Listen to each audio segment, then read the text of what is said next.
So today on Monday, we're going to be covering a bunch of video game stuff related to Transformers, some stuff that we touched on very lightly during the live stream on Saturday, but now we have more information, better photos, and a deeper conversation for the future of Transformers. So let's jump into it. The first thing we're going to be covering, of course, is this Transformers Earthspark Expedition game. We talked about it. We had some screenshots and a little blurb a couple months ago, but now we have some deeper information, a whole bunch of screenshots, and more importantly, a full-fledged trailer on YouTube now showing how the game is going to play.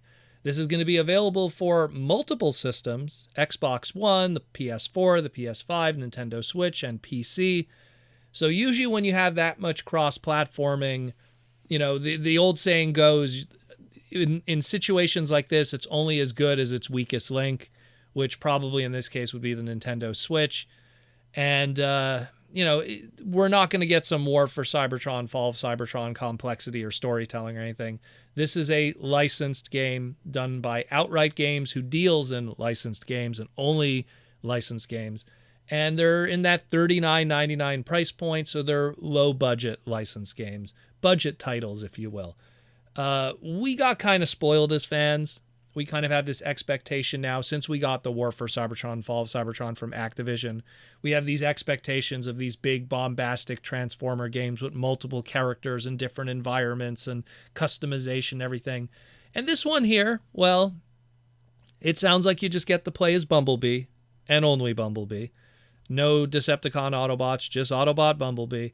It says here, according to the little blurb here, explore different environments and watch Bumblebee battle various foes like Grimlock, Skullcruncher, Novastorm, and Skywarp in this gameplay's trailer of Transformers Earthspark Expedition. And then they just say, single player based on the TV show. Not much else we could really talk about. Unlock new abilities and devastating combos. So it's going to be a beat 'em up, straightforward, probably not an open world, level-based, and you only play as one character. And, look, for a budget game, sure, I guess.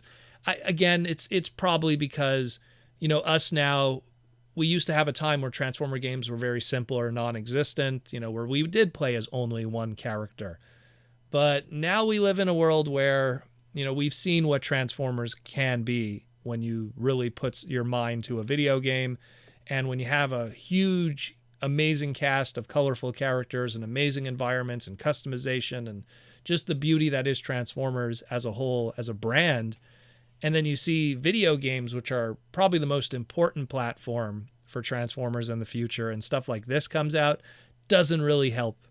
But again, it is what it is. This is going to be $39.99, available across, again, all the different platforms, and will be coming out October 13th, 2023.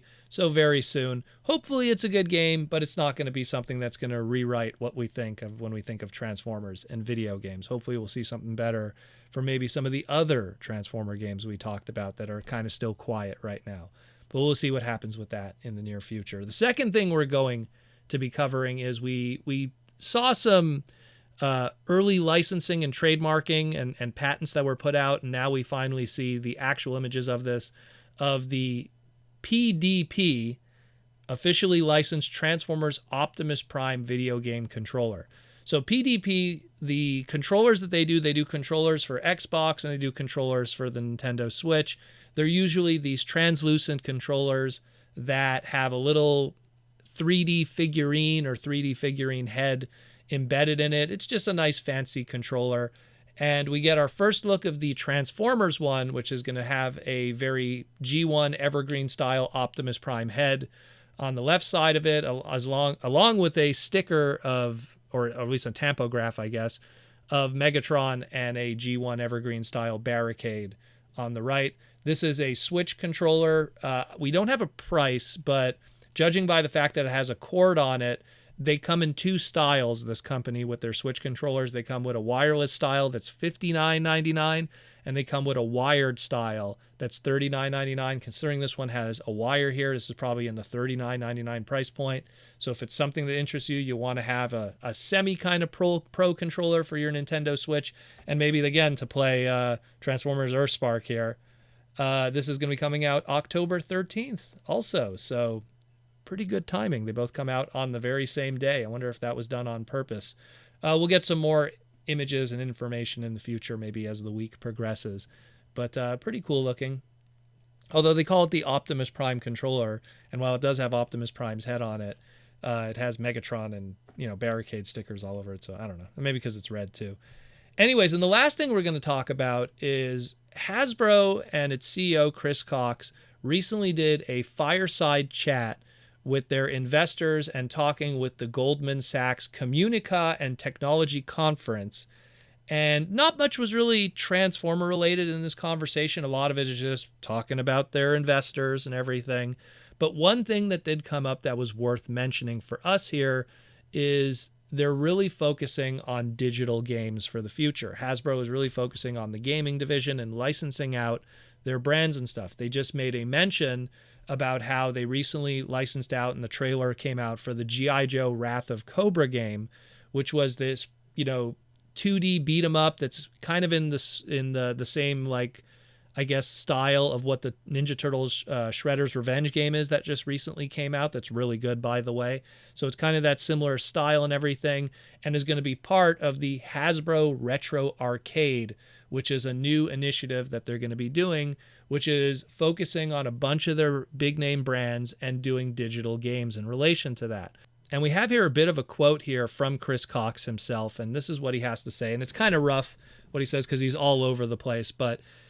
And generally speaking about digital games, there's a massive opportunity both in licensing and our owned and operated games inside that area. As particular, we look at categories like mobile, and there's more and more of a premium that gaming companies are putting on brands that people have a strong affinity to, breaking through that clutter of the thousands and thousands of games that litter mobile every single month. Whether it's Monopoly on the casual side or D&D and Magic the Gathering on the more hardcore side, and here's the interesting one, or G.I. Joe and Transformers on the mid-core side. Hasbro has an amazing vault of IP, and I think that gives a lot of X factors in terms of the value of company and future potential for our brand for Hasbro Retro Arcade. And again, the first piece of that Hasbro Retro Arcade is this G.I. Joe Wrath of Cobra crossover kind of game here, beat 'em up. So hopefully that'll lead to maybe something similar for Transformers that at least is enjoyable for us. Hopefully that, but there's not much information here. All we know is that G.I. Joe is the first step of that, and Transformers is considered in the mid-core category, which is kind of a shame, where hardcore is D&D and Magic and mid-core is G.I. Joe and Transformers.